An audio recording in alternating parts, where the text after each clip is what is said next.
పైన ఎక్కువ మంది దృష్టి, ఎందుకంటే ఎంపీ ఎన్నికల్లో భారీ మెజారిటీ వచ్చే స్థానాలను రెండుగా గుర్తిస్తా ఉన్నారు. ఒకటి ఖమ్మం కదా, రెండోది నల్గొండ. ఇప్పుడు నల్గొండ వాళ్ళతో మీరు పోటీ పడుతున్నారా, లేకపోతే నల్గొండ వాళ్ళే మీతో పోటీ పడతా ఉన్నారా? మేమే నిదర్శనం, మేమే ఆదర్శం.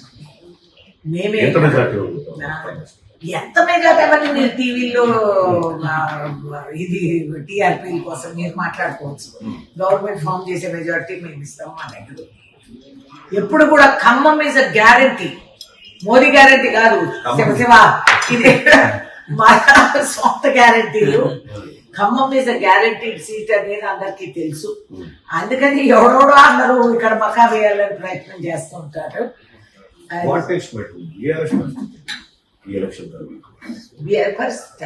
ఇంకేం పరిస్థితి అడ్రస్ బాంగ్ హిస్టరీ, విట్నెస్ టు హిస్టరీగా మనం బీఆర్ఎస్ ఒక టైంలో చూసాం.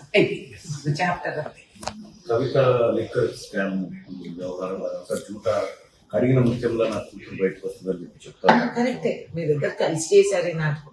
కవితని ఎండలో ఎందుకు తెప్పాలని చెప్పి వాడు కూర్చోబెట్టారు హాయిగా.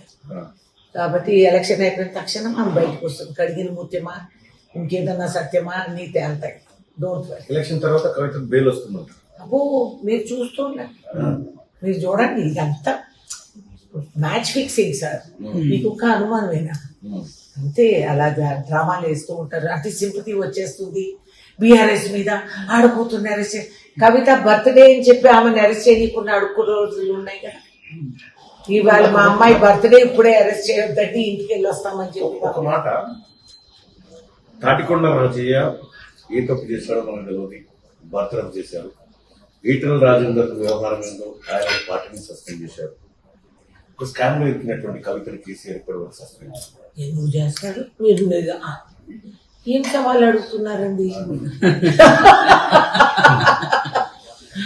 కూతురు, కొడుకు, మేనల్లుడు, అల్లుడు, ఇంకెవడో, ప్రతి ఒక్క చుట్టం, ఇంక ఇంట్లో మిగిలింది వాళ్ళ వర్కర్స్ ఒకరే తోటమాలి వాళ్ళు వీళ్ళు అయింటే తెలిసింది. ఇది మిగిలింది ఎవరు లేరు, నమ్మకంగా వాళ్ళకి ఎవరు లేరు, అంతా వాళ్ళ కుటుంబ సభ్యులే. ఇదంతా ఫ్యామిలీ ప్రైవేట్ లిమిటెడ్ గా నడిచింది బీఆర్ఎస్.